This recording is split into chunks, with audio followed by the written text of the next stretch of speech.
Assalamualaikum warahmatullahi wabarakatuh. Nama saya Firly Tiara Madamayanti dengan NPM 227420101607 akan menjelaskan tentang peran moralitas dalam memperkuat daya ikat dan keberlangsungan konstitusi.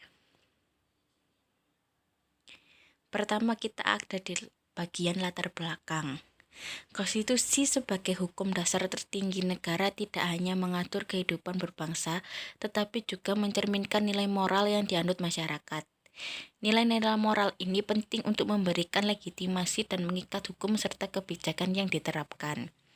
Di Indonesia yang memiliki keragaman budaya, moralitas sangat berperan dalam menjaga kekuatan konstitusi.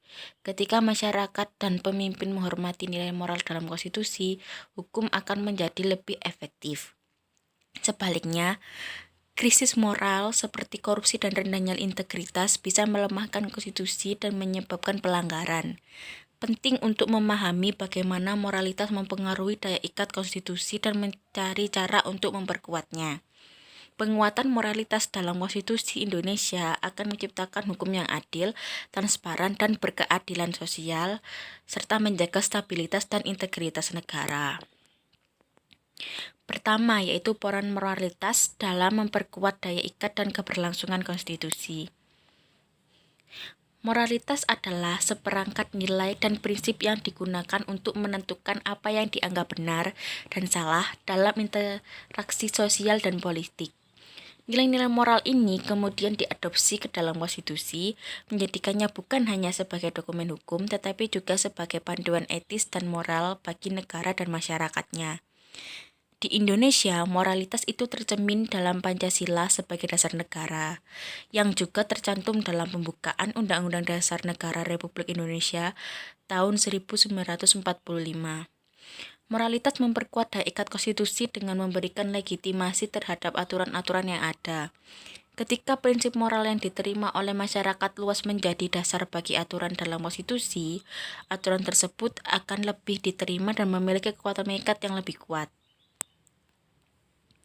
Sebagai contoh, pasal 28D ayat 1 Undang-Undang 1945 yang menyatakan bahwa setiap orang berhak mendapatkan pengakuan, perlindungan, dan kepastian hukum yang adil serta perlakuan yang sama di hadapan hukum, mencerminkan nilai keadilan yang diakui serta universal sebagai nilai moral yang mendasar.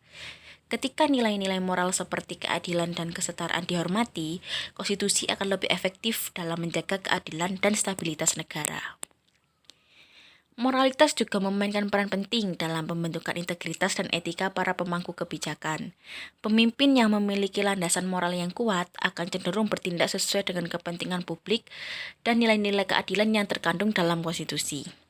Mereka akan menghindari penyalahgunaan kekuasaan dan membuat keputusan yang konsisten dengan prinsip-prinsip konstitusional, seperti yang tertuang dalam pasal 27 ayat 1 Undang-Undang 1945, yang menyatakan bahwa semua warga negara memiliki kedudukan yang sama di dalam hukum dan pemerintahan, serta wajib menjunjung tinggi hukum dan pemerintahan tanpa kecuali.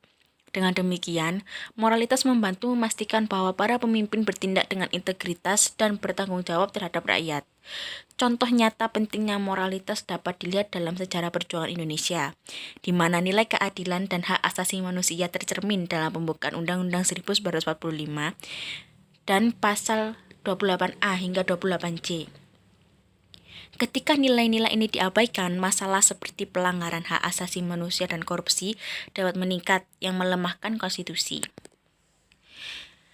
Kita lanjut kepada bab 2, yaitu pengaruh moralitas terhadap daya ikat konstitusi dalam praktik berbangsa dan bernegara. Moralitas memiliki pengaruh besar terhadap daya ikat konstitusi dalam praktik berbangsa dan bernegara, karena menjadi dasar kepatuhan masyarakat terhadap aturan.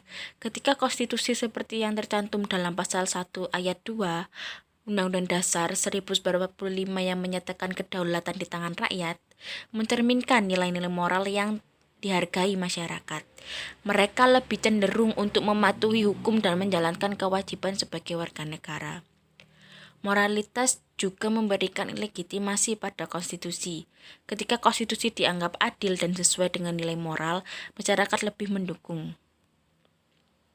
Misalnya, pada pasal 28 Undang-Undang 1945 yang melindungi hak asasi manusia memperkuat rasa kepercayaan masyarakat terhadap negara. Namun, ketika moralitas menurun, seperti dalam kasus penyalahgunaan kekuasaan dan korupsi, kepercayaan terhadap konstitusi bisa hilang yang berpotensi menimbulkan ketidakpuasan dan konflik sosial. Seperti yang diingatkan dalam pasal 28C ayat 1 Undang-Undang 1945. Selain itu, kurangnya pendidikan moral di masyarakat bisa mengurangi pemahaman tentang nilai-nilai konstitusi. Tanpa sadar, moral yang kuat, masyarakat cenderung apatis terhadap hukum dan aturan. Oleh karena itu, memperkuat moralitas melalui pendidikan moral, budaya hukum berbasis etika, dan penegakan hukum yang tegas sangat penting untuk menjaga daya ikat konstitusi. Dengan demikian, kesadaran kolektif tentang pendidikannya dan pentingnya moral akan memperkuat konstitusi dan tatanan negara dalam jangka panjang. Ketiga, yaitu masalah kritis terkait moralitas yang memengaruhi praktik keberlangsungan konstitusi di Indonesia. Masalah moralitas dalam praktik keberlangsungan konstitusi di Indonesia melibatkan berbagai isu yang mengancam integritas sistem pemerintahan, seperti korupsi, nepotisme, rendahnya akuntabilitas, transparansi yang terbatas, serta penegakan hukum yang tidak konsisten. Korupsi adalah masalah moral paling serius yang merusak kepercayaan masyarakat terhadap institusi negara dan melemahkan penerapan hukum yang adil, meskipun Undang-Undang Dasar 1945 sudah menekankan pentingnya pemerintahan yang bersih dan berintegritas. Nepotisme memperburuk ketidakadilan dengan memanfaatkan kekuasaan untuk kepentingan pribadi atau keluarga yang bertentangan dengan prinsip kesetaraan di depan hukum yang tercantum dalam pasal 27 ayat 1 Undang-Undang Dasar 1945. Rendahnya akuntabilitas dan transparansi dalam pemerintahan juga menghambat pengawasan masyarakat terhadap kebijakan publik. Hal ini berkontribusi pada terkikisnya kepercayaan publik terhadap sistem pemerintahan. Penegakan hukum yang tidak konsisten, di mana hukum sering diterapkan secara diskriminatif, semakin memperburuk situasi ini, menciptakan ketidakadilan yang merusak legitimasi konstitusi. Secara keseluruhan, masalah moralitas ini berdampak langsung terhadap keberlangsungan konstitusi di Indonesia. Untuk memperbaiki situasi ini, diperlukan reformasi dalam aspek moral dan etika di kalangan pemimpin negara, serta peningkatan kesadaran moral di masyarakat. Dengan moralitas yang kuat, daya ikat konstitusi dapat dipertahankan dan diterapkan secara efektif. Kemudian yaitu bab 4, yaitu upaya untuk meningkatkan peran moralitas dalam memperkuat konstitusi di Indonesia. Untuk memperkuat peran moralitas dalam menjaga keberlangsungan dan daya ikat konstitusi, diperlukan langkah-langkah strategis di berbagai bidang. Pertama, pendidikan moral dan kewarganegaraan menjadi langkah utama, sesuai dengan pasal 31 ayat 3 Undang-Undang Dasar 1945 yang menekankan pentingnya pendidikan nasional yang mencerdaskan kehidupan bangsa.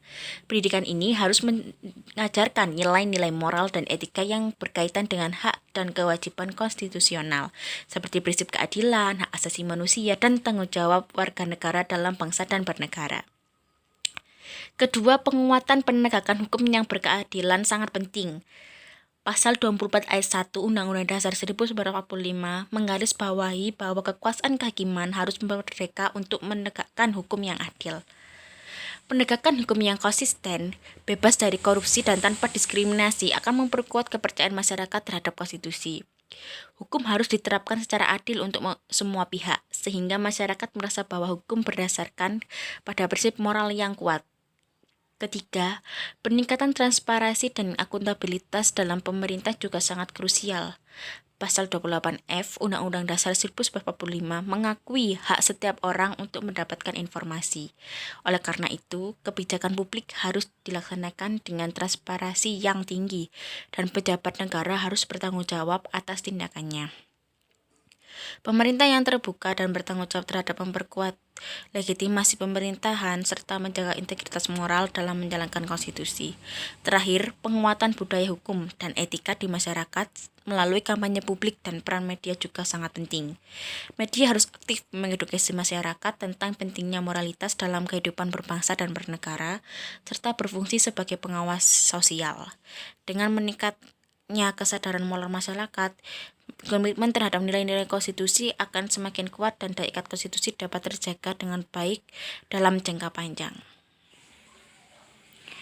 Demikian presentasi dari saya. Bila ada salah kata mohon maaf. Wassalamualaikum warahmatullahi wabarakatuh.